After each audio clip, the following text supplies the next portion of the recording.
India. India penuh dengan kebudayaan, budaya sinkretisme dan pluralisme budaya, di mana terus menyerap adat istiadat, tradisi, dan pemikiran dari penjajah. India terus mempertahankan tradisi yang sudah mapan dan menyebarluaskan budaya India ke tempat-tempat lain di Asia. Kebudayaan tradisional India memiliki hierarki sosial yang relatif ketat.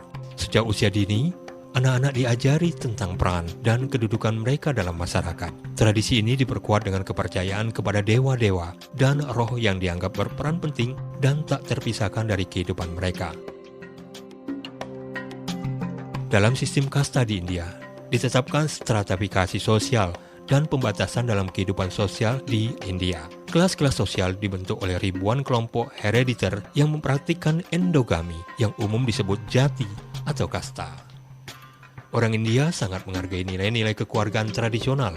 Walaupun demikian, rumah-rumah di perkotaan sekarang lebih sering hanya didiami oleh keluarga inti.